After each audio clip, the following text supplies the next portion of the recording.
Assalamualaikum warahmatullahi wabarakatuh. Salam sejahtera untuk kita semua. Kita berada pada pertemuan yang ke-9 dan ke-10, yaitu materi tentang penegakan hukum. Yang kita lihat pada slide. Nah, di sini ada pengertian daripada penegakan hukum. Sebelum saya masuk kepada pendapat daripada Sutioso dan Bambang, saya akan menjabarkan penegakan hukum. Secara leksikal dia terbagi menjadi dua kata, yaitu penegakan dan hukum. Penegakan sendiri adalah suatu proses atau cara. Hukum itu merupakan peraturan yang berupa norma dan sanksi.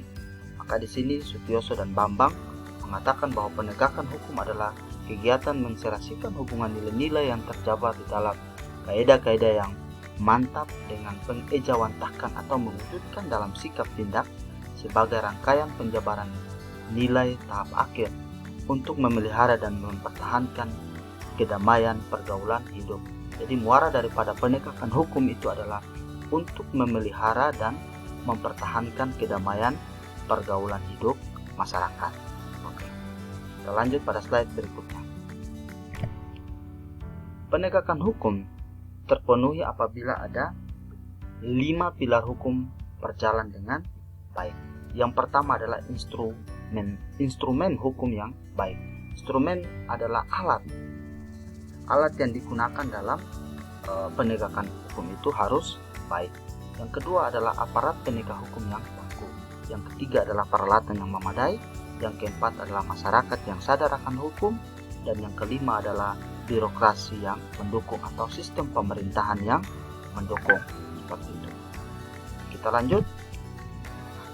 Masalah penegakan hukum, di sini ada 3 poin besar. Yang pertama itu adalah kesenjangan antara hukum normatif atau desolen dan hukum secara sosiologis atau desain. Nah, hukum secara normatif itu merupakan berpegang teguh pada norma-norma atau kaidah yang berlaku. Sedangkan hukum secara sosiologis, menurut Prudadi, dia katakan bahwa hukum secara sosiologis adalah inti daripada itu adalah efektivitas daripada hukum. Nah, efektivitas daripada hukum itu adalah pencapaian tujuan-tujuan hukum itu secara tepat atau efektif. Nah, dalam masalah penegakan hukum, 2 hal ini terjadi kesenjangan antara harapan dan kenyataan. Kemudian yang berikutnya, yang kedua adalah kesenjangan antara perilaku hukum masyarakat yang seharusnya dengan perilaku hukum masyarakat senyatanya. Yang seharusnya masyarakat melangsungkan kehidupan itu harus berjalan dengan kaidah-kaidah, aturan-aturan hukum yang sudah diatur, tetapi kenyataan di lapangan itu masyarakat masih melakukan pelanggaran daripada norma-norma hukum itu. Maka terjadi kesenjangan. Kemudian yang ketiga adalah perbedaan antara law in the book dan law in the exam. Di mana law in the book itu adalah aturan-aturan yang sudah dikodifikasikan dalam hukum tertulis atau undang-undang itu, dengan kenyataan di lapangan itu berbanding terbalik. Seperti itu. Kita lihat fungsi pokok hukum itu sebagai sarana kontrol sosial. Itu maksudnya bahwa masyarakat dalam pergaulan hidupnya tetap dalam kontrol daripada hukum itu sendiri. Tujuan daripada hukum itu ada 3, menjaga ketertiban, yang kedua adalah keseimbangan sosial, yang ketiga adalah kepentingan masyarakat. Intinya bahwa tujuan daripada hukum itu adalah mengatur pergaulan hidup masyarakat secara damai. Oke, kita lanjut. Tadi saya sudah jelaskan law in the book dengan law in exam, ya. Kita lanjut. Faktor-faktor yang mempengaruhi penegakan hukum yang negatif. Di sini ada 2, yaitu faktor yang ada di dalam, kemudian faktor yang ada di luar. Yang di dalam itu adalah hukum, penegakan hukum, sarana dan prasarana. Yang dari luar itu adalah kesadaran hukum masyarakat, perkembangan masyarakat, kebudayaan, politik, atau penguasa. Kita lihat yang pertama, faktor hukum. Yang pertama adalah konsistensi hukum, konsistensi asas-asas hukum. Apakah hukum itu dijalankan sesuai dengan asas-asas dalam hukum itu sendiri atau tidak? Kemudian proses perumusan, tingkat kemampuan operasional hukum. Yang terakhir adalah perlakuan mempertahankan undang-undang yang tidak sejalan dengan rasa keadilan. Kemudian yang berikutnya, faktor penegakan hukum. Di situ Anda bisa lihat di slide. Yang pertama adalah kualitas penegakan hukum profesional atau tidak, lemahnya wawasan pemikiran, minimnya keterampilan untuk bekerja, rendahnya motivasi kerja, rusaknya moralitas persoalan aparat, tingkat pendidikan yang rendah, sangat sedikit program pengembangan SDM di kalangan organisasi penegakan hukum. Nah, ini merupakan faktor penegakan hukum.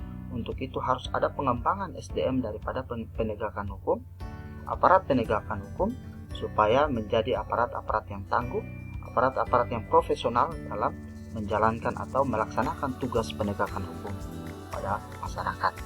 Oke, kita lanjut. Faktor sarana dan prasarana. Di sini faktor sarana dan prasarana ada 4. Yang pertama, harus dilayani alat teknologi modern belum memadai untuk sosialisasi hukum. Yang kedua adalah ketersediaan sarana prasarana tempat menjalani pidana. Yang ketiga adalah tiadanya keseimbangan antara fasilitas pengadministrasian dengan jumlah orang yang harus dilayani. Yang keempat adalah fasilitas fisik, peralatan operasional, dan finansial yang minim. Yang berikutnya, faktor kesadaran hukum masyarakat. Nah, faktor kesadaran hukum masyarakat ini ada 3 poin penting yang saya sudah jabarkan di slide. Yang pertama adalah persepsi masyarakat tentang hukum. Ketertiban fungsi penegakan hukum berbeda dengan hukum modern. Nah, persepsi masyarakat tentang hukum ini kan sangat banyak. Kadang masyarakat awam mengatakan bahwa hukum itu dibuat untuk dilanggar, padahal itu adalah perspektif dan cara-cara pendapat-pendapat yang salah seperti itu. Kemudian yang berikutnya, kesadaran hukum masyarakat masih rendah di semua strata. Kita tahu bahwa banyak masyarakat yang masih melakukan pelanggaran hukum. Itu artinya bahwa masyarakat belum sadar akan hukum, ya. Seperti itu. Kemudian yang ketiga adalah banyaknya tindakan main hakim sendiri atau pengadilan jalanan, katakan bahasa kasarnya seperti itu. Jadi masih melakukan main hakim sendiri, padahal ada aparat penegak hukum seperti itu. Kita lanjut. Faktor perubahan sosial. Nah, di sini ada 3 poin besar. Perubahan tatanan nilai merubah tata perlakuan dalam interaksi sosial. Semakin maju perkembangan, semakin pola pikirnya semakin berubah tata nilai, perubahan tata nilai kelakuan dalam interaksi sosial, ya. Kemudian yang berikutnya, benturan nilai lama dengan nilai baru. Yang terakhir adalah ketidakserasian nilai menimbulkan kerancuan nilai dan tidak kepastian yang merangsang aparat penegak hukum melakukan tindakan. Oke, kita lanjut. Nah, faktor politik penguasa negara, campur tangan pemerintah dan kelompok kepentingan dalam usaha penegakan. Ini jadi masalah. Apabila penguasa sudah mengontrol hukum itu, maka akan outputnya itu akan tidak baik. Yang seharusnya itu adalah hukum yang mengontrol politik. Tetapi sekarang yang terjadi, banyak yang terjadi bahwa ada kepentingan-kepentingan penguasa untuk meluruskan atau memuluskan kepentingannya dalam hal-hal yang tidak baik. Makanya di sini ada intervensi daripada penguasa untuk penegakan hukum. Kemudian intervensi pihak eksekutif atau lembaga ekstrayudisial dalam proses perkara yang sedang berlangsung, membatasi kebebasan hakim memeriksa dan mengadili perkara. Kemudian yang ketiga, terjadi dalam peradilan khusus kejahatan politik. Yang sebagai referensi. Itu saja mungkin sedikit materi. Saya harap Anda bisa kaji lagi lebih lanjut tentang persoalan penegakan hukum. Itu saja. Terima kasih. Wassalamualaikum warahmatullahi wabarakatuh. Salam sejahtera untuk kita semua. Shalom.